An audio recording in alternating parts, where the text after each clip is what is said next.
안녕하세요. 저는 디지털 헬스케어 파트너스 최윤섭 대표입니다. 디지털 헬스케어 분야의 가장 중요한 분들을 모셔서 인터뷰를 들어보는 이 디지털 헬스케어 인터뷰 시간입니다. 오늘은 정말로 어렵게 요즘에 가장 주목받는 회사의 가장 주목받는 분을 이제 모셨습니다. 바로 의료 인공지능 회사 루닛의 공동 창업자이시자 전 대표님이시자 그리고 현 의장님을 맡고 계시는 백승욱 의장님이십니다. 네. 어서 오십시오. 반갑습니다. 백승욱입니다. 네. 아마 루닛은 이제 저희 업계뿐만이 아니고 사실 2023년 코스닥 시장 전체를 보더라도 가장 주목받았던 그런 회사 중에 하나가 아닐까 생각이 드는데요. 이제는 한국을 넘어가지고 글로벌로 가고 있는 의료 인공지능 회사 루닛입니다. 이 영상 보시는 저희 구독자분들은 대부분 다 아시겠지만 또 잠깐 본인 소개 부탁드리겠습니다. 네, 안녕하세요. 소개받은 백승욱이라고 합니다. 저는 2013년, 10년 전이죠 벌써, 루닛을 6명의 공동 창업자랑 같이 설립을 했고요. 초반 5년 동안 대표이사를 CEO를 했습니다. 그 후에는 이제 지금 서범석 대표이사에게 CEO를 넘기고 지금 이사회 의장 역할로 지금까지 일을 하고 있습니다. 의장이라고 하면 어떤 역할인가요? 그게 영어로 하면 이제 Chairman 네. of the Board라고 하니까 이제 이사회를 총괄하는 사람이라고 보면 되는데요. 뭐 저희는 좀 사전적인 정의에 충실하게 일을 하려고 하고 있어요. 의사결정권을 막 크게 가지거나 이제 그런 형태라기보다는 실제로 이사회 운영을 좀 매끄럽게 하고 또 이사회에 좋은 분들이 뭐 더 오셔가지고 회사를 위해서 주주분들을 위해서 좋은 의사결정을 할 수 있게 네. 보드 운영을 하는데 제 시간을 많이 쓰고 있고요. 네. 루닛 이사회가 대충 어떻게 구성되죠? 이제 외국 저희가- 분들도 되게 많이 계신 걸로 알고 있는데. 네, 외국 분들 많이 오시고 그리고 실제로 저희 그 이사회도 영어로 진행이 되거든요. 네. 네, 저도 많이 힘든데 네, 어떻게든 제 실력을 키워서 영어로 이사회 운영 계속 할 생각입니다. 저희 총 4명이고요. 네. 두 분이 이제 저랑 서범석 대표님이 사내이사 그리고 사회이사 이렇게 두 분. 그래서 일단 정남희 이사님, 네. 아산나눔재단 저희 정남희 이사님이 은인이시죠. 네.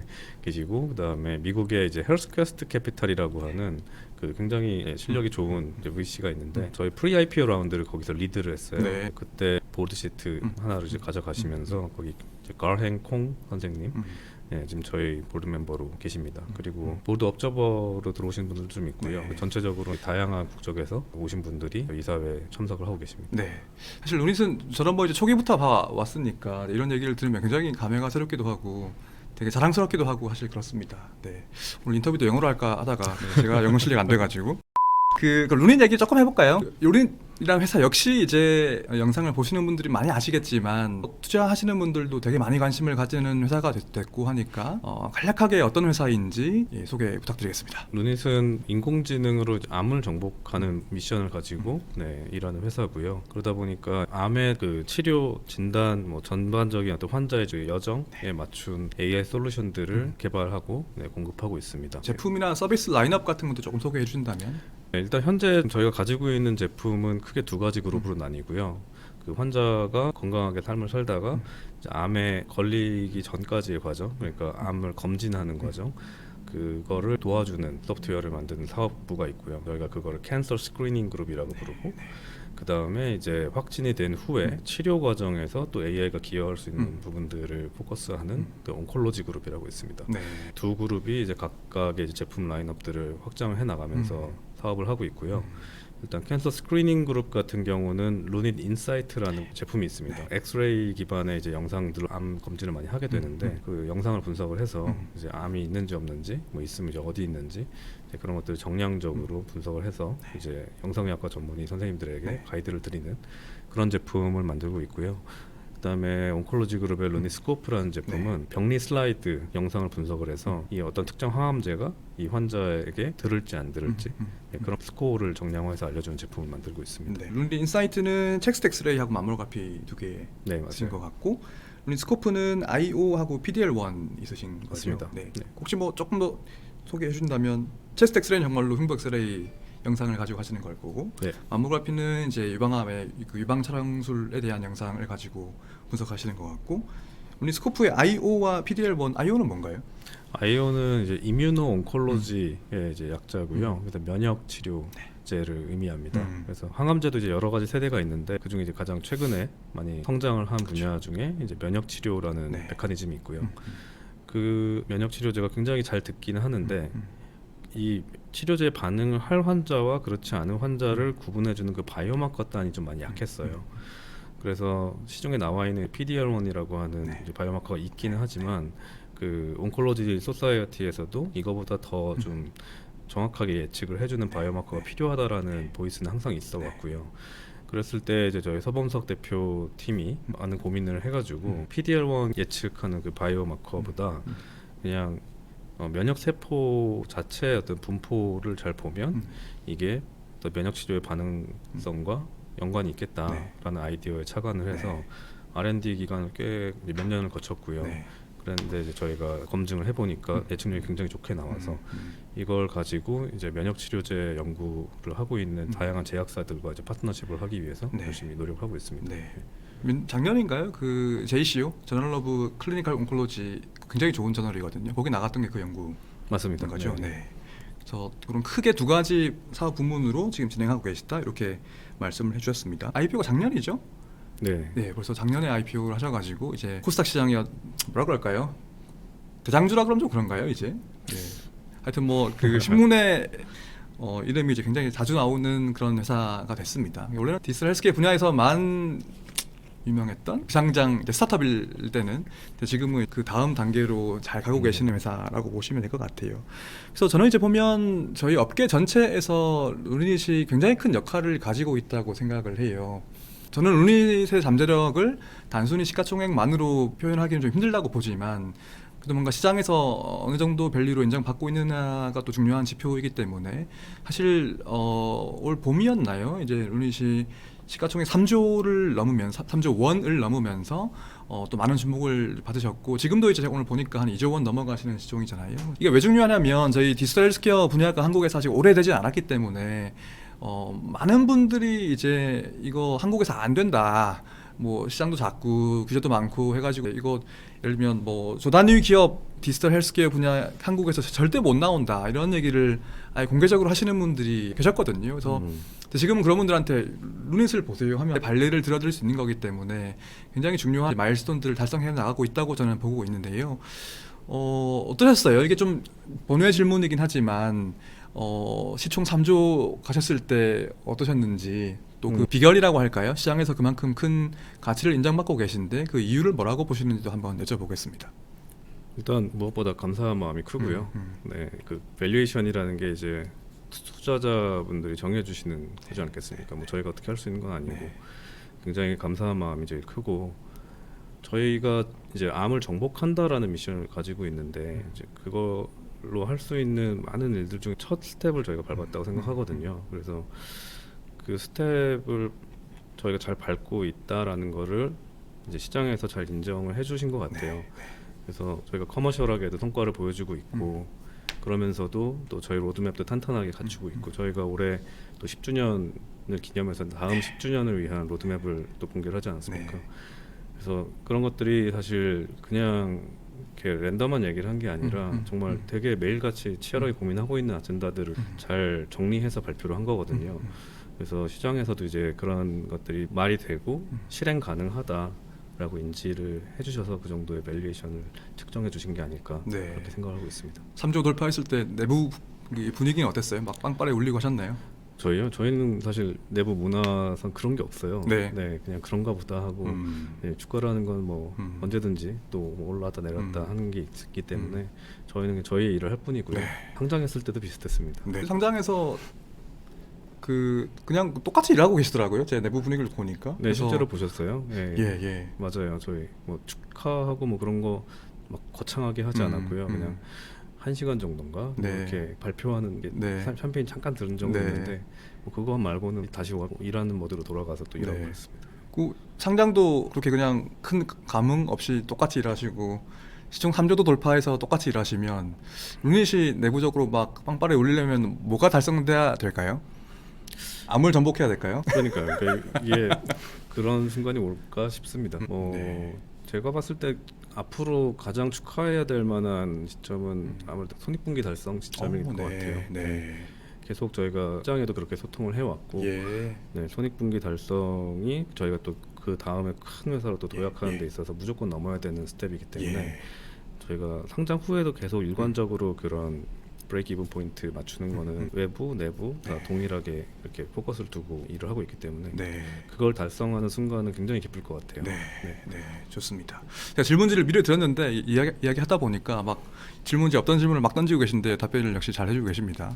사실 루닛 저 백승우 부장님 인터뷰를 제가 한 4년 정도 전에 한 적이 있어요. 네. 지금 제 채널은 아니고 헬스케어 스타트업 인터뷰라고 그때 이제 조그맣게 한 적이 있는데 그때는 진짜 부담 없이 했었거든요. 막 온갖 얘기 다 하고 있었는데 네, 지금은 서로가 부담스러운 것 같습니다. 네, 좋습니다. 사실 오늘 제가 인터뷰를 지금 루닛 사무실에 와가지고 하고 계신데 오늘 인터뷰를 하기로 한 이유가 있죠. 아마 기사를 보신 분들 다들 잘 아실 텐데 최근에 또 하나의 큰 뉴스가 있었습니다. 루닛이 이제 미국 시장에서 서비스를 하고 있는 이게 뉴질랜드 회사죠. 네, 맞습니다. 그 호주 시장에 상장되어 있는 볼파라 헬스, 그러니까 의료인공지능 회사인 볼파라 헬스를 약 2,500억 원 규모에 인수하겠다고 최근에 결정하시고 이제 이 외부에도 기사를 내셨죠.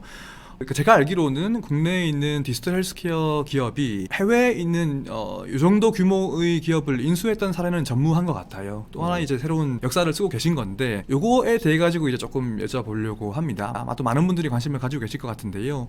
일단 더 구체적인 질문을 던지기 전에 먼저 인수라는 전략 자체에 대해서 조금 질문을 드리고 네. 싶어요. 다른 기업들을 인수를 해야겠다는 전략이 원래 있었던 것인지 아니면 볼파라 헬스라고 하는 기업이 너무 매력적이어가지고 그러니까 기업이 먼저였고 인수라는 전략이 다음이었는지 뭐 그런 거 한번 말씀해 주시면 좋을 것 같습니다. 네, 일단 볼파라 헬스라는 회사는 예전부터 알고 있었어요. 네. 네, 워낙 좋은 회사고 특히나 이제 미국 시장에서의 그 유방암 검진 쪽 어떻게 보면 되게 내로우한 시장이지만 그 안에서는 굉장히 단단한 입지를 가지고 있는 회사였습니다. 네. 그래서 저희도 학회, 특히 미국에 있는 학회에 가서 뭐 부스 차리고 이렇게 활동을 할 때 항상 저희 눈에 들어오고 했던 회사였고요. 그리고 실제로 뭐 비즈니스 파트너십 얘기도 아주 깊이는 아니지만 예. 이제 그쪽 팀과 얘기도 하고 뭐 그런 정도의 관계는 가지고 있었던 회사고요. 근데 이제 인수라는 거는 조금 다른 앵글로 시작은 됐었어요. 처음부터 그 회사를 보자마자 여기를 인수해야겠다고 생각하지는 않았었고 오히려 이제 저희가 상장을 하면서 상장 전에는 좀 하기 어려웠던 네. 그 상장사로서 저희가 회사의 성장에 활용할 수 있는 이제 또 하나의 어떤 전략이 생긴 거죠. 그래서 자금 조달을 해서 또 회사를 인수하면서 더 빠른 성장을 도모하는 그런 전략을 이제 상장사 하면 훨씬 더 이제 유리하게 할 수가 있으니까 이런 전략도 이제는 상장을 했으니까 고려를 해보자. 네. 뭐 그런 얘기들은 상장 후에도 이제 늘상 해오던 얘기였어요.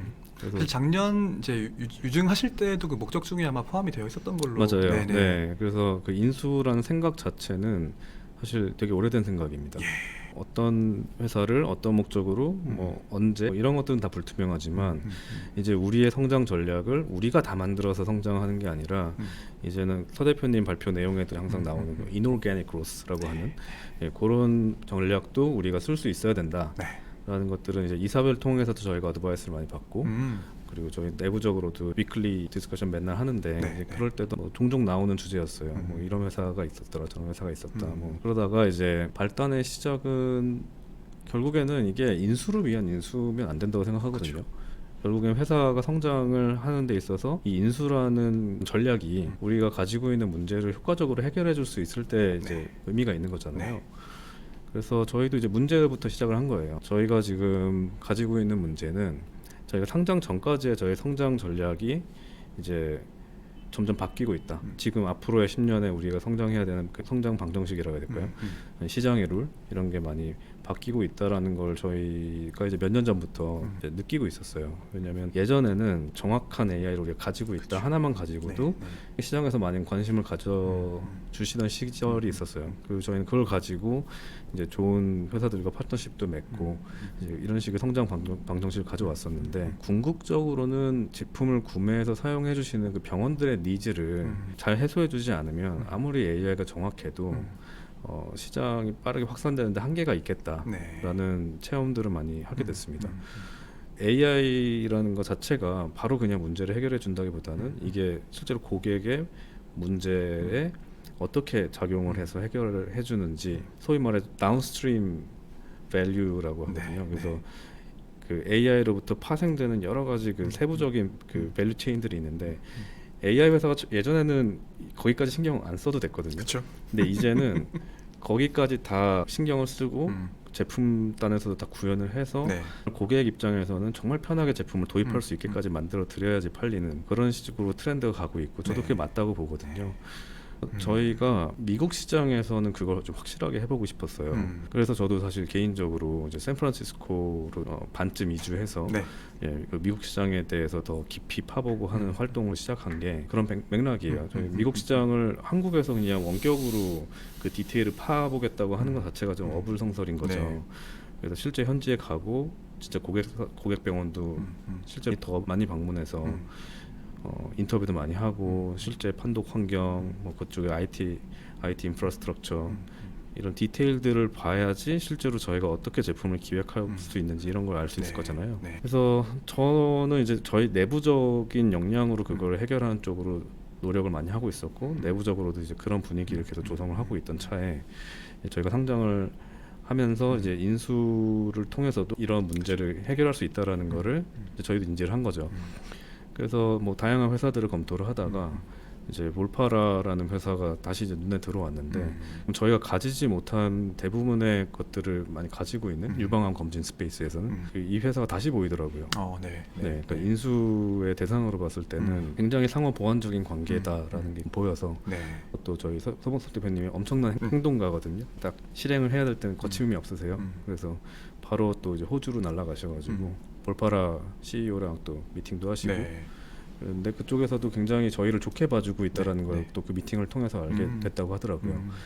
그 왜냐하면 그 이 볼파라라는 회사가 되게 재밌는 게 제품 측면에서는 저희가 가지지 못한 것들을 많이 그쪽이 가지고 있고 그러니까 상호 보완적인 관계면서도 그 회사의 문화적인 부분은 되게 동일해요. 네. 네. 그래서 그쪽에서도 저희를 굉장히 잘 알고 있었고 좋게 생각하고 있었던 그 이유가 뭐냐면 저희 회사가 굉장히 제품의 임상적인 검증 같은 것들을 열심히 하는 회사잖아요. 그래서 논문도 많이 펴내고 그리고 AI도 사실 AI 연구만 하는 게 아니라 그러니까 제품만 만드는 게 아니라 저희가 또 그 제품 개발 과정에서 알게 된 것들을 또 논문화를 많이 시키는 회사거든요. 근데 이런 점들을 되게 높게 샀다고 하더라고요. 그래서 그 볼파라 회사 홈페이지에 가보면 사이언스라는 메뉴가 있을 정도로 네. 그 사이언스라는 거에 대한 밸류를 높게 쳐주는 회사예요. 근데 그런 것들이 저희가 맞았던 거죠. 그래서 급속도로 저희 두 회사가 가까워지기 시작했습니다. 좋습니다. 그래서 지금 여러 가지 말씀들을 해주셨는데 일단은 이 의료인공지능이라고 하는 산업 자체가 사실은 초기를 벗어나면서 계속 디벨롭이 되고 있는데 그런 과정에서 원래 사실 눈이 포함해서 전 세계 회사들이 얼마나 더 정확한 인공지능을 만드느냐 소위 이제 포인트 솔루션을 가지고서 뭐 AUC 같은 거 높여가지고 인허가 받고 이런 걸로 시작을 했었는데 그러니까 일종의 이제 개발자 입장에서 이 분야에 접근을 했다고 한다면은 이제 고객들이 이 솔루션들을 어떻게 잘 구매하고 잘 쓸 수 있을 것인가의 고객 중심의 사고를 해야 하는 쪽으로 발전을 하게 되면서 여러 가지 결정들을 하시게 된 걸로 제가 이해를 했었고요. 그 몰파라가 어떤 회사인지 조금 말씀을 해주셨는데 또 문화적인 핏 같은 것도 말씀해 주셨습니다만 제가 차근차근 좀 여쭤볼게요. 일단 몰파라라고 하는 회사가 어떤 회사예요? 아까 유방암 쪽에 그 스페이스에서는 되게 선도적인 일들을 하고 있다고 말씀하셨지만 저는 사실 처음 들었어요.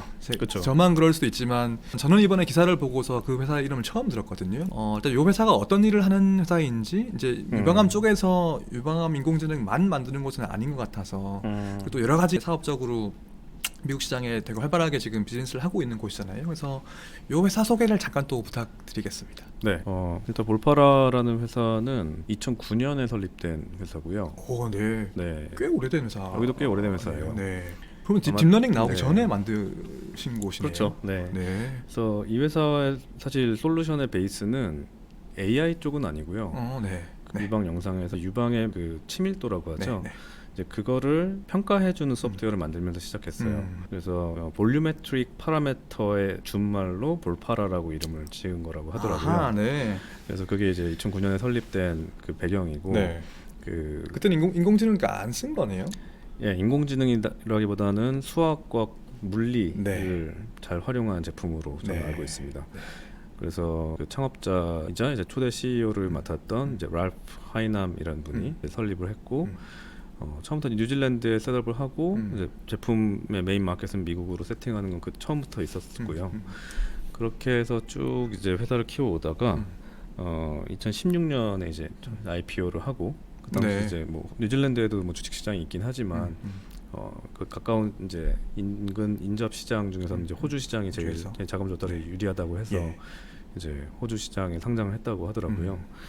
그 후에 이제 2개의 회사를 또 인수를 합니다. 여기도 그 인수를 하기 전까지는 그냥 아까 말씀드렸던 그 유방 친밀도를 평가해주는 그 제품만 고도화하고 있던 그런 회사였는데 이제 이 회사도 저와 동일한 문제의식을 했던 것 같아요. 그래서 이게 단순히 포인트 솔루션만 가지고는 큰 회사를 만들기가 어렵고 이 유방암 검진 전체를 아우르는 하나의 워크플로우 솔루션을 만들어야지 실제 더 큰 시장을 태핑할 수 있겠구나 라는 거를 인지하지 않았을까 싶습니다. 그래서 역사를 보면 2019년에 이제 MRS라고 하는 회사를 인수를 합니다. 미국 회사고요. 여기서 만들고 있던 게 현재 지금 볼파라의 페이션트 허브라고 하는 그런 제품을 만들고 있던 회사였어요. 그래서 여기서 이 페이션트 허브라는 건 유방암 검진을 하는 환자를 중심에 놓고 필요한 모든 워크플로우를 자동화해주는 그런 소프트웨어를 만드는 회사였고요. 그래서 MRS를 인수를 하고 그 다음에 2021년에 또 CRA라는 회사를 인수를 합니다. 그래서 CRA라는 회사가 하던 거는 유방암의 리스크를 평가해주는 제품을 만드는 회사였고요. 이게 리스크 패스웨이가 됐군요. 리스크 패스웨이가 됐습니다. 그래서 여기도 이제 인수를 통해서 이노르가닉 그로스라는 걸 적극적으로 추구를 했던 회사예요. 그리고 그들의 코어에는 그 친밀도 평가 소프트웨어가 있었고 아까 리스크 패스웨이라든지 페이션트 허브라든지 거기에 다 녹아 들어가 있어요. 어떻게 보면 저희와 볼파라와의 관계를 조금 일찍 겪었던 회사이기도 한 것 같아요. 그 후에 현재 CEO인 이제 테리 토마스라는 분이 오면서 어떻게 보면 이제 미국 시장에서 조금 더 이제 세일즈 드리븐 리더십이 세팅이 된 거죠. 왜냐하면 이분 같은 경우는 20년이 넘는 기간 동안 그 미국의 가장 큰 EMR 회사 있죠, 그 에픽. 거기서 아주 세일즈 커리어를 깊게 쌓으신 분이거든요. 그래서 이분이 합류를 하시면서 이제 완성된 제품 포트폴리오가 사스의 형태로 미국에서 아주 폭발적으로 성장을 하게 되는 그런 계기를 맞았었고 그런던 와중에 저희 서 대표님이 호주에서 그런 오퍼를 했을 때 또 한 스텝 더 크게 성장할 수 있을 거라는 생각을 하게 된 것 같아요. 그 팀이 이런 스토리가 있습니다. 이미 M&A를 굉장히 메이저한 2건을 해가지고 소위 말하는 아까 인오르가닉 성장을 했던 곳이고 이번에는 루닛의 인수가 되면서 또 이제 더 큰 성장을 계획하시게 됐군요. 어떻게 보면 그들이 또 경험이 있으니까요. 이노르가닉 그로스를 정말 제대로 경험한 회사거든요. 그러니까 저희와의 어떤 관계를 상상할 때도 자기들의 경험을 통해서 긍정적인 효과를 봤던 게 저희를 또 좋게 봐줬던 배경이지 않을까 생각을 하고 있습니다. 사실 인수한 이후에 PMI가 되게 중요하잖아요. 포스트 머저 인테그레이션, 인수 후 합병이 되게 중요한데 이미 그런 경험을 하신 곳이기 때문에 이제 루닛과의 이제 M&A 이후에도 그런 과정이 좀 더 매끄러울 수 있겠네요. 어떻게 보면 뭐 PMI 관점에서 저희 선배님들이죠. 일단 겪어봤으니까 이번엔 팔리는 입장이지만 뭐 어떤 놀라는 일들은 많이 없을 거라 생각을 하고요. 근데 핵심은 저는 그 문화적인 부분인 것 같아요. 그러니까 사실 표면상으로 드러나는 그런 비즈니스적인 시너지나 제품적인 시너지는 뭐 너무 자명하거든요. 그건 딱 뭐 누가 봐도. 근데 항상 핵심은 서로 다른 문화를 가진 서로 다른 지역에 서로 다른 어떤 인종 뭐 이런 사람들이 모여서 이제 같이 일을 해야 되니까 문화적으로 잘 엮이지 않으면 제일 그 과정이 힘들 것 같거든요. 사실 많은 M&A가 실패하는 이제 이유가 PMI가 안 되기 때문이잖아요. 그래서 저희도 아직 뭐 PMI라는 프로세스를 아주 제대로 시작한 단계까지는 아니지만 저는 긍정적으로 보고 있는 게 볼파라의 경영진이 저희 본사에 와서 또 동일하게 이제 코멘트를 해준 부분이고 저희도 뉴질랜드 가서 이제 그 팀원분들을 만나면서 느낀 게 양사가 굉장히 비슷하구나 문화적으로 그런 건 많이 느꼈거든요. 문화적으로 어떻게 비슷하다고 느끼셨어요? 사실 페이스북에도 이미 쓰셔가지고 루닛도 사실은 굉장히 유니크한 기업 문화를 가지신 곳이고 또 그런 이제 기업 문화 측면에서도 많은 노력을 경영진들이 하셔가지고 지금의 루닛이 됐다고 저는 알고 있는데 어떤 식으로 비슷할까요? 정말 비슷한 게 많은 게요. 루닛의 핵심 가치 있으시잖아요. 네네네. 그 최근에 업데이트 하셨다고 알고 있는데. 그런 것들이 되게 많이 겹쳐요. 어떤 게 겹치나요? 워딩들은 많이 다르지만 에비던스 베이스드로 저희는 일을 한다, 뭐 이런 뭐 사이언스를 굉장히 중요하게 생각한다 이런 것들이 볼파라에도 동일하게 있고요. 그리고 그 뉴질랜드 기업이고 한국 기업이고 근데 글로벌 마켓을 지향하고 이런 성향들도 비슷해요. 변방에서 메인스트림을 지향하는. 네, 네. 그게 별거 아닌 것 같지만 되게 오, 중요하죠. 큰 동기부여가 되거든요. 우리 그럼요. 힘을 합쳐서 네. 한번 큰 시장에 나가보자. 네. 그런 얘기를 같이 할 수 있는 네, 그런 파트너가 되겠고요. 그리고 약간 그 애매하게 이렇게 적당한 실현 가능해 보이는 쉬운 목표를 설정하는 게 아니라 조금 어려운 목표를 설정하고 그걸 달성하고 이제 이걸 반복하자. 약간 이런 느낌도 이 회사의 core value 중에 이제 be bold, 뭐 be extraordinary, 네. 뭐 이런 내용들이 있거든요. 대담해지자. 네. 네. 근데 루닛의 의사결정도 어떻게 보면 현재 하고 있는 거의 연장선을 살짝 뛰어넘는 의사결정들을 이제 저희가 좀 하지 않습니까? 어느 회사가 AI로 암을 정복하겠다는 미션을 가지겠어요. 네네. 네. 그래서 뭐 그런 면에서도 많이 닮아 있죠. 그리고 무엇보다도 내부에는 사람들 간에 상호 존중하는 문화가 있어요. 볼퍼라 같은 경우는 마오리 언어로 그 코어 밸류를 지었는데 비파나우라는 코어 밸류가 있어요. 네. 근데 그게 이제 어떻게 보면 가족의 연장선이라는 뜻이더라고요. 아. Extension of Family라고 해서 네. 같이 일하는 동료도 우리 이제 가족의 연장선으로 생각하고 서로 존중하고 사랑으로 대하자라는 의미라고 하는데요. 그게 루닛도 그거에 상응하는 코어 밸류가 있거든요. 제가 좋아하는 밸류인데요. 네. 네, 그래서 respect one another 네. with love라는 네, with love가 되게 특이하죠. 그래서 그 love라는 게 코어 밸류에 들어가는 회사가 그렇게 많지는 않은 것 같은데 저희가 사실 그 인수 과정에서 이게 be burnout라고 써있길래 이게 뭔가 해서 처음에 몰랐거든요. 근데 설명을 들어보면서 진짜 놀랐죠. 그래서 아 이런 부분까지도 되게 잘 맞는구나. 그리고 제가 뉴질랜드에 가서 확인을 해봤을 때도 실제로 그 코어 밸류가 그들의 삶에 이렇게 녹아 있다라는 것도 확인할 수가 있었어요. 어떻게 볼 수 있었나요, 그거를? 뭐 연말에 이제 크리스마스 파티에 제가 초대가 돼가지고 네. 네 거기 가서 이제 팀원분들과 다 함께 했었는데 네. 저희 그때 식사 약속했을 때 그때 아닌가요?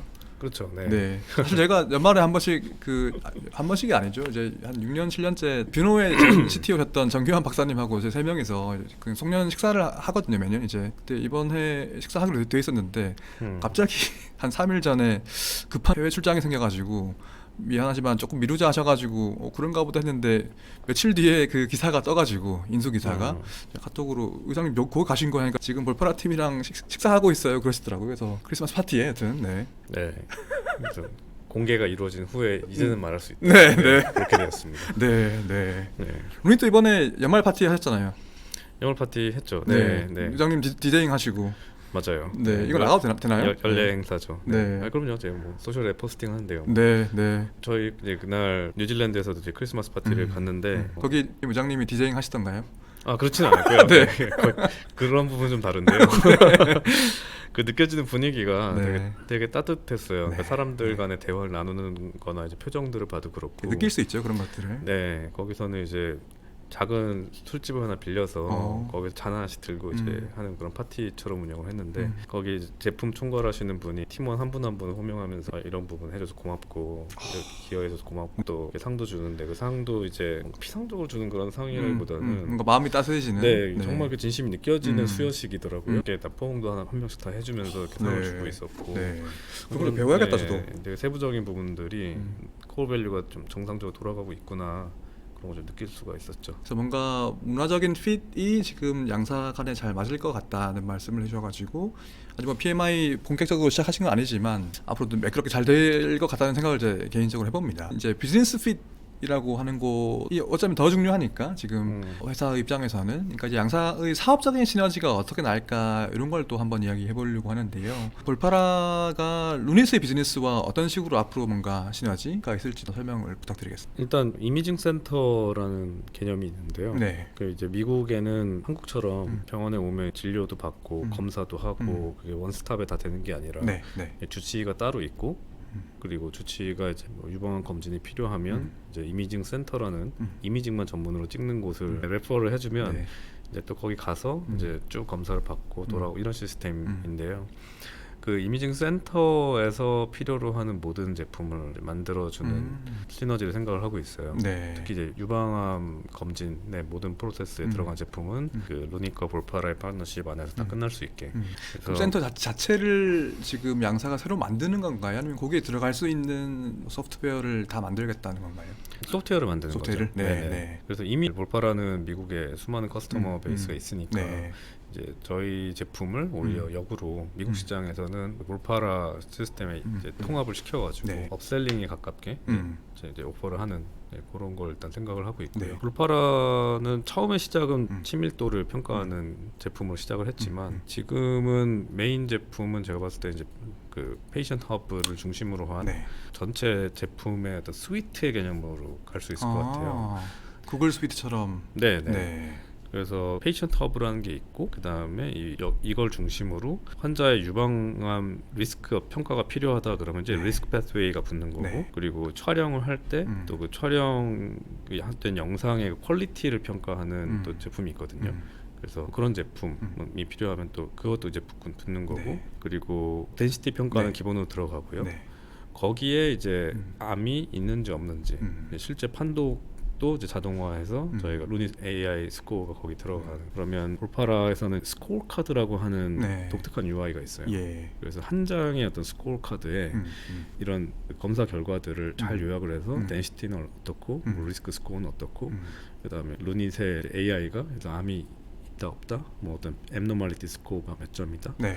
이제 이런 걸 넣어주고 이런 식으로 이제 통합이 되는 스코어 카드라는 인터페이스를 통해서 이제 판독하시는 분이 이제 한 장으로 이 환자의 대부분의 검사 결과를 파악할 수 있게 네, 이렇게 통합이 될 걸로 일단 생각을 하고 있습니다. 그러니까 지금은 그런 부분들이 다 개별적으로 되고 있는 일종의 뭐 원스톱 솔루션 같은 게 될 수도 있다는 말씀 같아요. 네 맞아요. 네. 그리고 이제 기사를 보면 미국 시장 진출에도 되게 많은 도움이 될 것이다 이런 얘기들이 있던데요. 물론이죠. 네. 저희도 미국 시장 굉장히 중요하게 생각하거든요. 근데 내부적으로 가지고 있는 중요도 대비 저희가 사실 FDA도 좀 늦게 나왔고요. 그리고 FDA 허가 상으로도 특히 체스트 엑스레이 같은 경우는 저희가 원하는 만큼의 허가 커버리지를 받지 못했어요. 그런가요? 예, 어떻게 나왔죠? 그러니까 디텍션 소프트웨어는 받지 못했고 그 트리아지 소프트웨어만 지금 허가가 나 있는 상태거든요. 네. 근데 사실 체스트 엑스레이 같은 경우는 저희뿐만이 아니라 미국에 있는 모든 AI 회사가 디텍션 소프트웨어로 체스트를 허가는 잘 못 받고 있어요. 그러다 보니까 미국에서의 매출은 상대적으로 다른 지역 대비 좀 낮은 편이었는데 네. 이제 볼파라는 일단 기본적으로 깔려 있는 커스터머 베이스가 뭐 몇천 사이트가 되고 보니까 2,000여 의료기관에 진출되어 있다 이렇게 나오더라고요. 맞아요. 네. 네. 그리고 굉장히 빨리 늘고 있고 그 매출의 어떤 방식도 굉장히 건강해요. 네, 사스 기반으로 서브스크립션 베이스로 네. 차징이 되는 걸 네. 대부분으로 가져가고 있기 때문에 네. 뭐 일회성 매출 이런 게 거의 없다고 네. 보시면 되고요. 그리고 미국에서의 유방암 검진에서 영향력이 있으신 그런 연구자들과도 잘 커넥션이 이루어져 있고 그리고 이제 현재 그 미국의 가장 핫한 게 뭐냐면요. 지금은 누구나 동일한 검사를 받는데 이제는 유방암의 위험도에 따라서 좀 더 정밀하게 검진을 해야 된다. 네. 그래서 리스크 낮은 사람은 뭐 지금이랑 똑같이 받지만 고위험군에 속하시는 분들은 처음에 엑스레이 기반의 만모만 찍는 게 아니라 처음부터 다른 검사까지 같이 받게 하는 이런 식으로 진화를 해 나가고 있거든요. 네. 근데 그런 트렌드에서 가장 핵심이 되는 게 그 유방 치밀도에 기반한 위험도 평가 모델이에요. 네. 근데 네. 그쪽은 완전 꽉 잡고 있기 때문에 저희가 거기에 이제 같이 얹어서 갈 수 있는 좋은 플랫폼이 되는 거죠. 네. 그리고 또 하나는 미국 시장 한정이지는 않는데 데이터 애퀴지션 채널로도 굉장히 큰 기대를 가지고 있고요. 예. 이미 뭐 1억 장 이상 유방 촬영 데이터 갖고 있다 이렇게 나오더라고요. 지금 가지고 있는 것도 중요한데 이게 사업을 하면서 쌓이는 데이터들이 다 저희가 활용할 수 있다라는 게 네. 그러니까 앞으로 미래는 더 기대가 되는 거죠. 저희가 사실 그 10주년 비전 선포식 같은 것을 할 때 제가 그때 못 갔습니다. 네. 초청 받았는데 제가 뭐딴 일이 있어가지고. 네. 그때 직접 보셨으면 좋았을 텐데. 그러니까요. 네.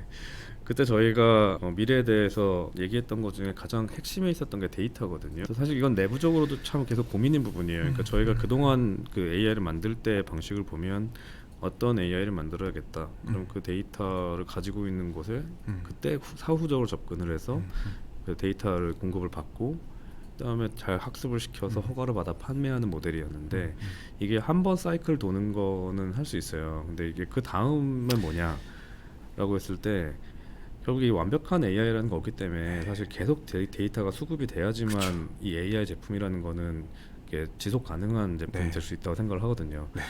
근데 저희가 그렇게 지속 가능하게 데이터를 받고 있는 세팅으로 사업을 하진 않았었어요. 그래서 항상 이 부분을 어떻게 풀까. 그 데이터 소유권 문제를 얘기하시는 건가요? 소유권도 있고 새로운 데이터가 계속 들어와야 되는 거죠. 근데 매번 저희가 그런 큰 비용을 들이면서 네. 또 새로 데이터 소스를 찾아 헤매고 뭐 이러면 안 되니까 그 수급을 어떻게 할 것이냐. 궁극적으로는 그냥 사업을 하면서 자연스럽게 얻어지는 데이터가 다시 저희 AI 개선에 활용이 되고 이게 더 좋은 AI를 만드는 데 기여가 되고 그러면 또 더 많은 세일즈가 발생하고 이런 선순환이 도는 게 저는 핵심이라고 생각을 했어요. 근데 그걸 하기 위해서는 되게 많은 것들이 필요하잖아요. 근데 볼파라가 미국 시장에서는 어느 정도 그걸 하기 위한 기반을 닦아놓은 상태였던 거죠. 저는 되게 궁금했던 게 볼파라가 1억 장 정도의 그 데이터 가지고 있고 이제 계속 환자들이 검사를 하면 검사도 해주고 그 데이터가 회사 소유가 된다는 거잖아요. 소유권은 아닌 걸로 활용권이라고 알고 있어요. 하잖아요. 네, 활용권에 가깝다고. 네, 그 계약을 그렇게 한 건가요? 환자들에게 네, 동의를 그게 받고서 한 걸로 알고 있습니다. 예, 그렇게 구조를 만들기가 쉽지 않았을 것 같은데. 네, 볼파라가 그 부분에서 좀 탁월한 부분이 있었던 것 같습니다. 네, 그게 모두가 알고 있는 부분이지만 다들 못 하고 있는 부분이어서 네. 이미 그런 구조를 만들어 뒀다는 게 굉장히 인상적이기도 했었고, 저걸 어떻게 했을까 하는 생각이 사실 들었거든요. 네. 그 박현상 CFO님 제 인터뷰를 보니까 이제 뭐 한 장을 3,000원으로 써도 1억 장은 3,000억이다. 그래서 요 데이터만 해도 M&A 가치는 충분하다. 이렇게 이제 하셔가지고 이렇게 볼 수도 있구나 하는 생각이 또 들었습니다. 네. 네. 뭐 수익 증대 이런 얘기도 있었던 것 같아요. 제가 알기로 볼파라가 거의 BEP에 달성 맞아요. 이미 했나요? 거의 가까운 기업인가요? 이미 그 캐시 기준으로는 BEP를 넘은 걸로 네, 확인이 됐고요. 네. 아마 재무제표상으로는 아직은 조금 시간이 남은 걸로 알고 있는데 이미 트렌드가 너무 좋아서 네. 재무제표상으로도 BEP 달성은 원래 예정이 되어 있는 회사이긴 했습니다. 뭐 루닛이랑 합쳐지게 되면은 매출이나 이런 것들이 확 늘 걸로 보이네요. 네, 저희가 큰 어떤 채무가 있거나 뭐 돈이 저희 쪽으로 더 추가로 필요해지는 이런 회사를 인수한 건 아니고요. 네, 네. 재무적으로 굉장히 안정적으로 돼 있는 회사를 인수한 거라고 보시면 될 것 같습니다. 네, 좋습니다. 그 사업적인 시너지 부분을 이렇게 이제 얘기를 하게 됐었고요. 사실 인수가 기사가 이번에 좀 갑작스럽게 난 면이 있는 것 같은데 대략 언제부터 논의를 시작을 했어요? 아까 말씀하신 게 원래 뭐 RSNA 같은데 그 북미 영상학회 네. 가면서 서로의 존재는 이미 알고 계셨던 것 같고 인수를 한번 본격적으로 논의를 해봅시다 했던 게 언제쯤인가요? 연구 혹시 공개 가능하시면? 네, 그러니까 되게 빨리 진행된 건 맞고요. 그래서 아마 많이 갑작스러운 면도 있었을 텐데 한 6개월 정도 걸린 것 같아요. 네. 처음 아이디에이션부터 네. 지금 단계까지 오기까지. 네. 근데 사실 굉장히 빠른 거죠, 어떻게 보면. 인수라는 그 이벤트의 중요성을 본다면 6개월은 되게 짧다고도 볼 수 있을 것 같은데. 네, 그 사이에 뭐 양사 매니지먼트 팀도 다 만나고 듀딜리전스도 뭐 다양한 리걸, 커머셜 뭐 다 한 거고요. 정말 빠른 속도로 진행이 됐고 정말 양 팀이 너무 고생을 많이 했습니다. 네. 이 자리를 빌어서 감사하다는 말씀, 수고하셨다는 네. 말씀 드리고 싶습니다. 네. 아까 말씀하신 그러니까 문화적인 핏이나 이 사업적인 핏이 잘 맞아가지고도 빠른 시간 내에 진행이 되지 않았을까 그런 생각이 들고요. 네. 루닛이 볼파라를 좋게 본 이유는 말씀하신 것 같고 볼파라의 입장에서도 루닛을 좋게 본 이유가 있었을 것 같아요. 네. 입장을 바꿔가지고 본다면 어땠을까요? 그러니까 이것도 이제 만나고 나서 깨달은 거지만요. 처음부터 사이언스를 중시한다라는 점 저희 높게 사고 있었던 걸 같고요. 네. 근데 이제 그럼에도 불구하고 이제 문화적으로 안 맞으면 좀 애매할 수 있잖아요. 그래서 처음에는 이제 인수 얘기가 나왔을 때 그런 부분에서는 약간 퀘스천 마크가 있었다고는 하더라고요. 어떨까? 같이 만일 한 팀이 돼서 일한다고 하면 뭐 협업 관점에서 어떨까? 이런 게 있었는데 저희 사무실로 이제 볼파라에 아주 제한된 그 인원들이 매니지먼트 팀이 방문을 해서 같이 며칠 시간을 보낸 적이 있거든요. 회의도 하고 뭐 여러 가지 브레인스토밍도 하고 뭐 그런 시간이 있었어요. 근데 그때 경험이 너무 좋았나 봐요. 그리고 저희 팀은 사실 그냥 똑같이 대했거든요. 네. 그런데 이게 밖에서 보기에는 그게 안 보이니까 저희 어떤 모습이나 이런 게 근데 실제로 만나서 이제 얘기를 해보니까 그런 문화적인 부분들이 되게 좋게 다가왔었나 봐요. 그래서 실제로도 저희 회사 방문 이후에 많은 것들이 되게 빨리 풀렸다고 제가 들었었어요. 네. 이미 인수를 많이 뭐 여러 건 해봤던 기업이니만큼 한번 오시고서 눈으로 보고 느끼시고 아 여기랑 잘 맞겠다 이렇게 느끼셨을 것 같다는 생각이 듭니다. 그래서 뭐 한국 오셔가지고 뭐 재밌는 일은 없었나요? 그때 제가 듣기로 삼합인가요? 뭐 산낙지 이런 것도 먹고 그러다가 하셨던데. 네. 네네. 그 테리 토마스 대표님이 직접 오셨는데요. 네. 이분이 되게 모험을 좋아하세요. 어. 그래서 탐험, 모험 이런 걸 개인적으로도 많이 이렇게 뭐 이렇게 좋아하시고, 막 등산 같은 거 하시고 이런 네, 거 하시고 그런 아웃도어 활동도 많이 하시고, 네. 그래서 새로운 어떤 문화를 체험하는 거에도 항상 열려 있다고 하시더라고요. 그래서 이제 마지막 날 그 식사를 하러 갔는데 그 해산물 집이었어요. 그래서 한국의 해산물을 같이 먹는 네, 그런 식당을 갔는데 사실 저도 예상을 못했는데 산낙지나 삼합 같은 메뉴가 나오더라고요. 네. 그래서 아 이거는 옵셔널이다. 어. 이건 한국 사람한테도 이게 쉽지 네. 않은 음식이니까 맛있다. 흥미가 있으면 드셔도 좋지만 뭐 전혀 우리는 안 드셔도 괜찮다. 그렇게 말씀을 드렸는데 한번 경험을 해보시겠다고 네. 하도 잘 드셨어요. 그러니까 홍어가 네. 나온 거예요? 진짜 홍어가 나왔어요. 산낙지도 이렇게 동영상 찍으면서 이렇게 되게 재밌게 먹더라고요. 네. 좋습니다. 그리고 최근에 이제 인수하시고 그 서범석 대표님이 이제 기자회견 같은 거 하셨는데 제가 그거 조금 읽다 보니까 그 하신 말씀이 이번 인수 통해 가지고 자율형 AI, 그러니까 오토노머스 AI를 구현하는 것도 좀 더 가까워질 것으로 본다는 말씀하셨는데 자율형 AI가 어떤 얘기인가요? 자율주행 같은 거랑 비슷하게 생각하면 될 것 같아요. 네. 그래서 지금도 자율주행이라는 얘기 많이 나오고 있지만 정말 한 명의 사람을 대체하는 자율주행은 없잖아요. 그 방향으로 가고 있을 뿐이죠. 네. 그래서 의료 쪽도 인력 부족이나 이런 문제는 계속 심화가 되고 있기 그렇죠. 때문에 특히 한국에서 그렇고. 네, 네. 그걸 해결해 줄 수 있는 솔루션은 계속 논의가 될 것 같아요. 네. 근데 제가 봤을 때 AI가 할 수 있는 가장 큰 기여 중에 하나가 그런 인력 부족의 문제를 해결해주고 이런 쪽일 것 같거든요. 네. 근데 그렇다고 해서 바로 사람의 법적 권위를 가지고 있는 AI가 바로 튀어나올 것 같지는 않고요. 하지만 기술적으로는 그에 준할 만큼 미리 준비는 시켜놓을 필요가 있는 거죠.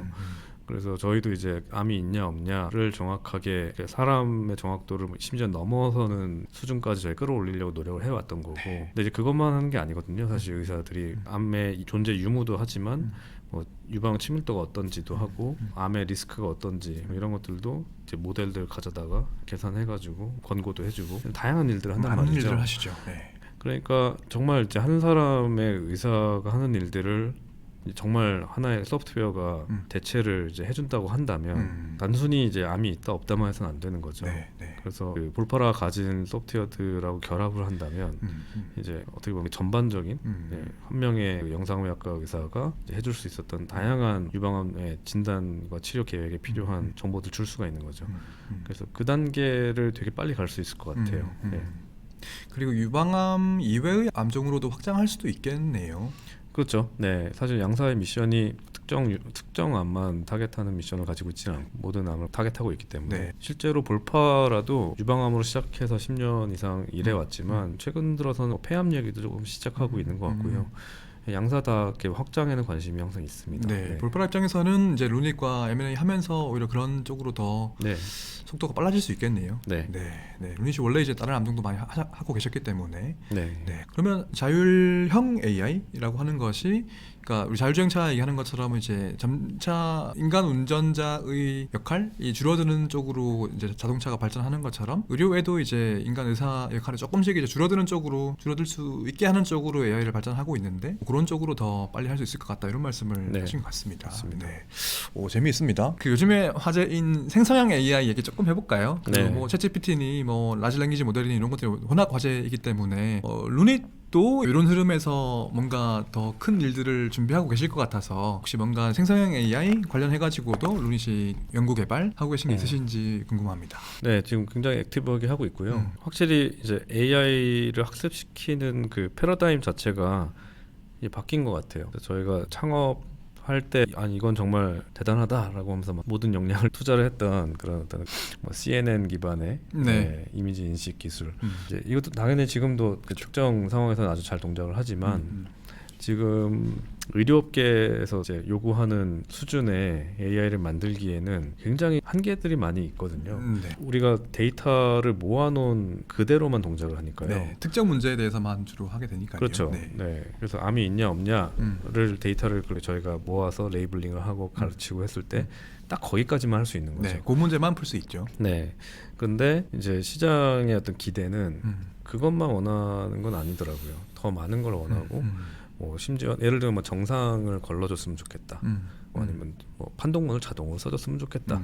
뭐 이런 요구사항도 있고. 근데 과거의 방법론으로 그걸 대응을 하려면 하나하나 다 처음부터 만들어야 돼요. 네, 네. 그런데 최근 몇 년 동안 AI가 또 급격하게 점프업을 한 어프로치가 이제 파운데이션 모델이라는 접근이 있지 않습니까? 네. 그래서 특정 목적을 위해서 수집한 데이터가 아니라 그냥 러 데이터 전체를 다 활용해가지고 매우 큰 데이터, 매우 큰 모델을 하나 잘 만들어 놓으면 이제 그 후에 들어오는 요구 사항들을 바닥부터 만드는 게 아니라 그 말 그대로 그 파운데이션 모델을 파운데이션 삼아서 네, 기초로 삼아가지고 네, 거기에다가 요구 사항을 위한 레이어를 이제 추가하는 식으로 그렇게 AI를 만드는 식으로 패러다임이 바뀐 것 같아요. 그래서 저희도 이제 그런 변화가 오고 있다라는 거는 한 2, 3년 전부터 캐치는 하고 있었고요. 근데 이제 실제로 많은 논문들이 나오고 저희도 이제 확장을 하는 데 있어서 매번 새로 만드는 거에 대해서 좀 현실적으로 버든이 많다 보니까 이번에 10주년을 맞아서 한번 실험을 해보자.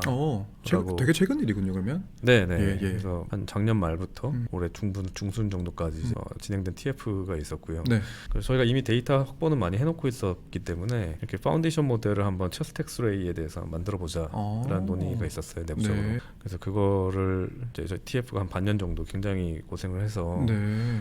파운데이션 모델을 큰 일이었을 것 같아요. 그렇죠. 네. 네. 모델 엄청 큰 걸 학습을 해야 됐죠. 네. 근데 결과가 괜찮게 나옵니다. 그래서 엑스레이를 집어넣으면 여기 이제 어떤 질환이 있는지 옛날에는 우리가 10개의 병변을 지원한다라고 하면 딱 10개만 됐거든요.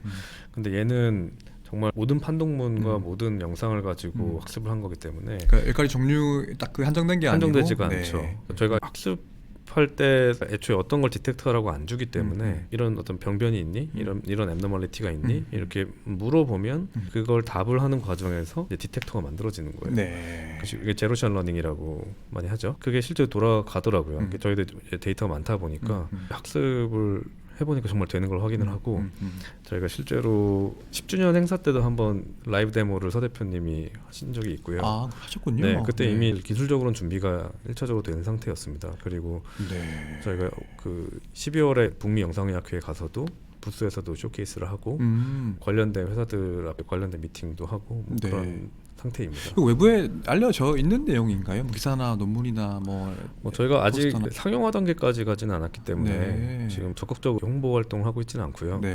그래도 기자 간담회라든지 아니면 뭐 학회에서 관심 있는 분들한테 보여드리는 정도의 활동을 하고 있습니다. 그러니까 체스텍스레이에 대해 가지고서는 파운데이션 모델이 만들어졌고 소리가 제로샷이라고 하는데 예시를 보여준다거나 더 학습을 시키지 않아도 이제 마치 챗GPT에 뭔가 질문을 하면 알려주는 것처럼 어떤 질문이든 답을 할 수 있다는 말씀을 하신 거잖아요. 네. 심지어는 환자한테 이 영상을 쉬운 표현으로 설명해주는 이메일을 써줘 그런 것도 시키면 잘해요. 판독문도 당연히 쓸 수 있을 것 같고 판독문도 잘 써주고 뭔가 포맷에 맞춰가지고 쓰고 뭐 그래서 지금은 한 100가지가 넘는 앱노멀리티를 다 디텍트하게 만들었어요. 그 인터랙션은 텍스트로 하나요? 챗GPT 하는 것처럼? 그렇죠. 저희가 가지고 있는 CAD랑도 붙일 수가 있고요. 네. 그래서 제품 개발 방식도 많이 업그레이드가 될 것 같습니다. 이거 상용화 계획도 있으신가요? 아직 단기적으로는 이게 어떻게 푸는 게 가장 효과적일지에 대해서 그냥 고민하고 있는 단계고요. 왜냐하면 인허가 같은 부분도 인허가 당국에서 굉장히 새로워할 것 같아서 고민하고 있습니다. 이 부분이 아마 업계 전체의 고민일 거예요. 저도 뭐 실제 조금 얘기를 한 적이 있는데 나름 미국보다도 선도적으로 하고 계신 것 같고 결론이 뭐 어떻게 날지 모르겠지만 그럼 체스텍스레이에 대해 가지고 하셨으면은 맘모그라피나 다른 데이터에 대해 가지고서도 쉽게라면 좀 그렇겠지만 경험이 있으시니까 또 하실 수 있겠네요. 그렇죠. 뭐 바닥부터 시작하는 건 아니니까요. 대단하십니다. 좋습니다. 뭔가 또 새로운 큰 일이라고 할까요? 사업 부문이 하나 생기는 것 같기도 하고 워낙 요즘에 파운데이션 모델, 초고대 인공지능 이런 것들이 화제이기 때문에 사실 저는 이제 이렇게 자세히는 알지 못했었는데 또 되게 큰 일들을 또 하고 계신 것 같습니다. 그리고 그다음 질문이 뭐냐면 루닉케어 얘기를 조금 또 여쭤보려고 해요. 의장님도 조금 관여를 하신 걸로 제가 알고 있는데 루닉케어라고 하는 자회사도 이제 스피노프를 하셨거든요. 이 회사가 어떤 회사인지 자회사를 만드는 것도 되게 큰 결정인데 어떤 목적으로 만든 회사인지도 한번 설명 부탁드리겠습니다. 그 루닉케어라는 회사는 사실 올해 초에 스피노프가 됐고요. 그 전에는 이제 루닛의 제가 치프 이노베이션 오피서를 맡을 때 재조직으로 있었던 신사업 조직이었어요. 이 팀에 제가 줬던 미션은 헬스케어 산업을 구성하고 있는 다양한 이해관계자들이 있잖아요. 근데 이들 중에서 저는 환자를 우리가 그동안 바라보고 있지 않았다라는 문제의식을 좀 가지고 있었거든요. 뭐 그 이유가 여러 가지가 있는데 역설적으로 환자의 마음을 살수록 우리가 병원 세일즈를 더 잘할 수 있다라는 깨달음이 있었고요. 왜냐하면 환자들이 찾는 제품일수록 병원도 따라서 움직일 수가 있으니까. 그리고 데이터의 관점에서도 환자는 자기 데이터에 대한 오너십을 가지고 법적으로 어느 정도 인정을 받고 있는 주체이기 때문에 제가 아까 지속적인 데이터 흐름에 대한 고민이 있다고 했잖아요. 네. 그걸 되게 여러 가지 솔루션으로 해결해야겠지만 그 중에 하나의 베팅처로 이제 둔 거죠. 환자로부터 얻는 방향성을 우리가 구축해보자. 그러려면 어떤 방식이 됐든 환자라는 이해관계자가 루닛으로 인해서 해피하게 만드는 게 핵심이었고 그래서 그 미션을 제가 이 팀에 줬어요. 암 환자와 암 환자 가족들이 이용할 수 있는 그런 솔루션을 만들어 달라. 심지어는 거기서 뭐 AI를 중심에 두지 않아도 된다. 뭐가 됐든 간에 무조건 암 환자와 가족들이 필요로 하는 제품을 만들어 달라. 그렇게 해서 저희 루닛의 기존 DNA로는 이게 좀 어려울 것 같아가지고 그 네이버와 라인에서 오랜 경험을 쌓으신 그 박은수 대표님을 이 팀의 어떤 헤드로 모시게 됐고 이분이 현재 스피노프된 회사의 CEO로 지금 계십니다. 그래서 지금은 완전 퓨어 B2C 순수 B2C 회사로 되어 있고요. 원래 루닛이 기존에 하던 사업은 전혀 B2C와는 좀 거리가 멀었으니까 그렇죠. 완전 새로운 DNA를 장착하신 거네요. 네, 새로운 문제는 또 새로운 팀이 새로운 DNA로 푸는 게 맞다고 생각을 했고요. 네. 그래서 어떤 서비스를 개발하셨어요? 이 팀에서도 굉장히 고민을 많이 했죠. 왜냐하면 그 암이라는 도메인에서 B2C는 되게 생소하죠. 디지털 헬스 중에 B2C 영역이 있다고는 하지만 암 쪽으로는 별로 그렇죠. 보통 이제 뭐 이용 빈도수가 높은 영역들, 예를 들면 뭐 피트니스, 뭐 1차 의료, 만성 질환 뭐 이런 영역에 많은데 이제 암은 그렇진 않죠. 그러다 보니까 그동안 많이 회사가 나오진 않았던 영역이어서 사실 저희도 처음엔 좀 많이 힘들었어요. 어떻게 방향성을 잡고 갈지. 그러다가 일단은 암 환자의 여정 중에서 가장 도움이 많이 필요한 그러니까 병원 외부에서 도움이 많이 필요한 스테이지가 언젠지를 이제 팀이 고민을 많이 했고 결론을 낸 거는 이제 암에 걸린 직후다. 그렇죠. 확진을 받은 직후에 가장 도움이 많이 필요하다라는 결론을 냈어요. 그래서 그때부터는 머리가 일단 되게 하얘지고 뭐 평소에 암이라는 주제를 생각하면서 우리가 살지는 않잖아요. 그러니까 모든 걸 이제 새로 공부를 해야 되고 어느 병원이 좋은지 뭐 보험은 어떻게 되는지 어떤 선생님을 찾아가야 되는지 그리고 진단, 치료, 처방 이런 프로세스도 사실 환자가 충분한 시간을 가지고 설명을 받고 이렇지는 않더라고요. 그렇게 매우 어렵죠. 네, 워낙 환자 수가 많으니까요. 또 유튜브나 여러 가지 이상한 정보들로 넘쳐 흐르고 정보들도 검증되지 않은 정보들이 필터 없이 많이 돌아다니는 것도 많이 봤었고요. 그래서 이런 정보에 대한 니즈를 일단 해소해 주는 게 우선이겠다라고 팀이 방침을 잡았고 그래서 팀이 현재까지 거기에 포커스를 하고 있습니다.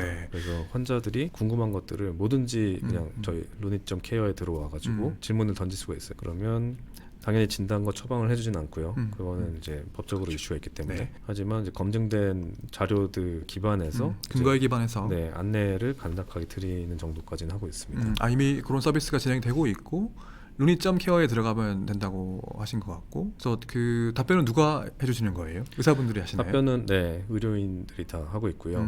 여러 가지 티어를 나눠서 저희 풀타임으로 있으신 분도 있고 파트타임으로 하시는 분도 있고 다 이제 의사나 간호사분들이 해주고 계십니다. 유료 서비스인가요? 현재는 무료입니다. 무료라고 합니다. 저도 사실은 이제 뭐 개인적인 얘기지만 이제 아버지가 암 환자셨기 때문에 사실 뭐 두 번에 걸쳐 가지고 저도 그러니까 되게 많이 혼란스럽더라고요. 저희 가족의 삶도 완전히 그 전과 그 이후로 나뉠 만큼 큰 변화를 겪게 됐는데 그때는 뭐 루닛케어 같은 서비스가 없었기 때문에 그 되게 많은 도움이 될 것 같습니다. 지금은 루닛과 루닛케어가 좀 다른 회사 하는 게 너무 다른 것처럼 보일 수가 있는데요. 큰 그림에서는 큰 그림에서는 이게 당장은 아니더라도 어느 순간 굉장히 서로 필요해지는 시점이 올 거라고 생각을 해요. 그래서 실제로 그 두 팀에 다 그렇게 가이드를 해주고 있고. 좋습니다. 제가 이제 인터뷰 대상을 고민하고 있는데 나중에 기회가 되면 박은수 대표님 모셔가지고 루닛케어 얘기를 조금 더 들어볼까 하는 생각도 있습니다. 또 완전 다른 각도로 또 헬스케어 시장을 바라보는 얘기를 들으실 수 있을 것 같습니다. 좋습니다. 자, 제가 준비한 질문들은 거의 다 말씀을 드렸고요. 혹시 뭐 루닛에서 필요하신 것들, 오늘 제 영상을 얼마나 많은 분들이 보실지 모르겠지만 하시고 싶은 말씀 이런 것들이 있으면 조금 더 하시면 되겠습니다. 저희가 이런 거 저런 거 다양하게 하고 있지만 핵심은 다 인재에서 오는 것 같고 네. 한때 저희가 인재 채용을 조금 슬로우 다운 했던 적은 있어요. 당연히 그 장도 안 좋아지고 좀 긴축 모드로 들어가야 되는 네. 환경적인 상황 때문에 어쩔 수 없이 그렇게 한 건 있지만 지금은 활발하게 지금은 다시 모시고 계신가요? 페이스를 조금 올리고 있고요. 오, 그렇다고 네. 해서 또 너무 예전처럼 막 뽑지는 않고 되게 좋은 분들 위주로 뽑고 있지만 예전보다 많이 채용 건수가 늘어나고 있습니다. 지금 총 몇 분 정도 계시죠? 한 지금 300명? 300명 정도 있어요. 네. 그래서 좀 내려왔다 다시 올라가고 있는 추세고요. 그 중에 외국인이 몇 명이시죠? 꽤 많으시거든요, 외국인 분들이. 네, 한 저희가 10%, 20%? 넘어요. 네, 네. 15% 이상일 걸로 네. 생각됩니다. 지금도 이제 한국인, 외국인 가리지 않으시고 모시고 계신 것 같고. 네, 네. 혹시 영어만 해도 들어올 수 있고요. 그리고 모든 직군에서 지금 저희 채용 사이트 와보시면 예전보다 지금 오프닝이 많이 는 거를 보실 수 있을 거예요. 그래서 좋은 분들 많이 지원해 주시면 감사하겠습니다. 혹시 뭐 네. 정말 지원하실 분이 계시면 이런 거를 갖추면 좋겠다 이런 것도 있으세요? 사실 제가 루닛 추천 많이 하거든요. 그래서 지금 입사하신 분이 좀 계십니다. 제 지인분들 중에서. 네. 정말 좋은 회사라는 걸 제가 알고 있기 때문에. 그냥 꿈이 크신 분? 어. 네, 큰 문제 푸는 거에 항상 관심 있으시고 거기서 동기부여 느끼시는 분이면 뭐 누구든 환영입니다. 그러니까 AI로 암을 정복한다고 하는 큰 문제를 볼드하게 풀 수 있으신 분들이면 네, 환영한다는 말씀이신 것 같습니다. 네, 이게 참 레퍼런스가 없어요. 그러다 보니까 이미 목표에 공감을 하고 거기까지 어떻게 갈지는 레퍼런스를 참고하는 게 아니라 우리가 어쨌든 그 길을 만들면서 가거든요. 네. 그래서 이렇게 일하는 거에 익숙하신, 그러니까 그게 불편하지 않으신 분이면 좋겠습니다. 네. 그래서 제가 얼마 전에 현성님, CFO님 만나가지고 밥 먹으면서 들었던 얘기도 루닛이 이제 새로운 문제를 푸는 거에 두려워하지 않는다. 지금까지 그렇게 계속 새로운 문제를 맞닥뜨리고 풀어갔기 때문에 뭔가 외부에서 보거나 처음에 그 조인하신 분들이 보기에는 이러고 어떻게 하지? 막 두렵게 느끼는 경우도 있지만 기존 멤버들은 너무도 익숙하게 그거를 이제 그런 작업을 반복해왔기 때문에 네, 이제 그런 대담한 문제를 어려운 문제를 지속적으로 풀어왔고 풀어갈 것이다 이런 얘기를 하시더라고요. 그래서 아마 방금 하신 말씀에서 이제 그런 이제 일들을 같이 앞으로 잘 하실 수 있는 분을 모시려고 한다 이렇게 저는 이해를 했습니다. 네, 네, 맞아요. 네, 좋습니다. 네, 그럼 이제 거의 인터뷰 마무리하려고 하는데요. 마지막으로 영상 보시는 분들한테 이제 뭐 앞으로 계획이나 지금 녹화는 지금 2023년도 12월 말에 하고 있는데 영상 공개는 아마 연초에 될 것 같고 이제 새해가 되면 또 여러 가지 뭐 변화나 기회가 있으실 텐데요. 앞으로의 포부라든지 뭐 내년 계획이라든지 이제 뭐 항상 말씀드리는 궁극적인 꿈이라든지 이런 거 조금 말씀해 주시고 마무리하도록 하겠습니다. 일단 뭐 제일 중요한 목표는 아까도 강조를 했던 손익분기점 달성. 네. 내년도 네. 넘으시는 게 목표이세요? 내후년입니다. 내후년요? 네, 예. 2025년 타겟입니다. 그래서 아직 시간이 좀 남은 것처럼 보일 수 있지만 네, 쉽지 않아요. 네, 기간이 열심히- 많이 남지 않았습니다. 네, 저희 정말 집중해서 네, 그 목표를 향해 나아갈 거고요. 네. 근데 그걸 넘으면 또 정말 새로운 세계가 보일 것 같아요. 네, 시간이 지날수록 어쨌든 돈이 쌓이는 구조가 되는 거니까 훨씬 더 안정감을 가지고 더 볼드한 미래를 꿈꿀 수 있을 것 같아서 굉장히 기대가 되는 부분이고요. 그 이후에 사실 계속 하고 싶은 거는 저는 계속 이 암정복이라는 걸 평생 해도 일이 모자르다고 생각하거든요. 근데 이거를 다 했을 때 얻을 수 있는 과실은 굉장히 큰 것 같아요. 네. 그래서 제일 기대가 되는 부분이 저는 암 정복을 위해서 필요한 여러 가지 비즈니스들을 이렇게 어느 정도는 다 저희가 내부적으로 보유를 하면서 좀 계열화를 시키고 싶은 생각이 있어요. 네, 루니케어를 하신 것처럼. 그것도 하나의 일환이 예. 될 수가 있고 예. 그래서 암이라는 주제를 둘러싼 다양한 스테이크홀더들이 다 이제 루닛이라는 브랜드로 이제 수직 계열화가 되는 걸 생각을 하고 있고 그렇게 되면 이제 우리가 시장을 얘기할 때 암이라는 질환이 만들어내고 있는 문제의 크기가 얼마냐, 그게 금액적으로는 얼마냐, 이제 이런 식으로 접근을 하게 됐잖아요. 네. 근데 그걸 제가 최근에 이제 어떤 논문을 통해서 보니까 향후 30년 동안 25 트릴리언 달러가 될 거다라는 네. 논문이 있어요. 근데 그게 뭐 대략 산술 평균 하면 한 연 1,000조 원 정도의 기회가 있다는 거죠. 네. 네. 근데 그게 다양한 스테이크홀더를 이제 나눠서 들어가고 있겠죠. 뭐 항암제 개발에도 쓰일 거고 항암제 사용하는 진단이든, 처방의 네. 진단이든 스크리닝 뭐 등등등에 다 나눠서 들어갈 텐데 음. 이걸 다 통합을 하면 글로벌리 1000조 정도가 된다. 이런 게 있고요. 그리고 또 하나 또 되게 재밌게 보고 있는 그 정보가 지금은 세계에서 가장 큰 회사들의 리스트를 뽑아보라 그러면 빅테크들이 많이 나오잖아요. 네. 가파라고 네. 소위 말하는. 네. 근데 미국의 헬스케어 산업의 총 매출이 한 5천조 원 정도 된대요. 미국 헬스케어 스펜딩을 다 합치면. 근데 이게 이제 미국의 GDP 20% 정도가 되는데 이게 전 세계 광고 산업의 시장 규모의 5배예요. 미국 하나의 헬스케어 시장이, 스펜딩. 네. 그러니까 이렇게 기회가 있는데 아직은 이걸 다 통합방 회사가 안 나왔기 때문에 다 쪼개져 있어가지고 지금은 빅테크가 그렇게 큰 시총을 가지고 있는 건데 저는 이게 당연히 어떤 한 회사가 모든 헬스케어를 다 통합하지 못할 것 같지만 질환 단위로는 그걸 할 수 있는 회사들이 나올 수 있다라고 보거든요. 그래서 저도 이제 정말 만들어보고 싶은 회사가 암이라는 주제로 정말 그런 수직 계열화를 해내는 회사, 그게 나올 수 있다면 어떻게 보면 지금의 빅테크가 가지고 있는 어떤 시장에서의 위치 네. 같은 건 충분히 도전해 볼 만한 목표라고 생각을 해요. 네. 그걸 뛰어넘을 수도 있고 포부로 여쭤보셔가지고 네, 네. 좀 너무 거창하고 좀 뜬금없게 들릴 수도 있는데요. 아닙니다. 네. 실제로 이걸 구체적으로 생각하면서 매일매일 살고 있거든요. 예. 계속 지켜봐 주시고 또 뭐 많이 도움도 주시고 네, 응원해 주시면 감사하겠습니다. 네. 오늘 저도 루닛을 좀 잘 알고 있다고 생각을 했는데도 이렇게 오늘 거의 1시간 반, 2시간 얘기를 나눠보면서 되게 새로운 일도 많이 알게 되고 또 많이 배우는 그런 시간이었던 것 같습니다. 사실 루닛이라고 하는 회사가 저는 굉장히 특이한 회사이고 여러 가지 미션이나 일하는 방식이나 지금 이뤄나가시는 과정이나 결과 같은 측면에 봤을 때, 그리고 이거 뭐 저희 입장일 수도 있지만 한국의 디지털 헬스케어 산업에서 굉장히 큰 역할을 이제 뭐 실현하 좋으나 결과적으로 하고 계시는 그런 입장이셔서 거는 기대도 매우 크고 뭐 하실 또 부담도 되실 것 같고 네, 그러신 것 같은데요. 어쨌든 뭐 그럼에도 불구하고 방금 들으신 것처럼 굉장히 큰 꿈과 미션을 가지고 볼드하게 가고 계시는 그런 기업이기 때문에 이제 2024년도에도 많은 성취와 또 좋은 일들이 있지 않을까 그런 생각을 하게 됩니다. 네, 한국을 넘어가지고 이제 글로벌로 가고 계시는 의료인공지능 회사 루닛의 백승우 의장님을 인터뷰를 했습니다. 네, 오늘 시간 감사드립니다, 회장님. 감사합니다. 네, 감사합니다. 감사합니다.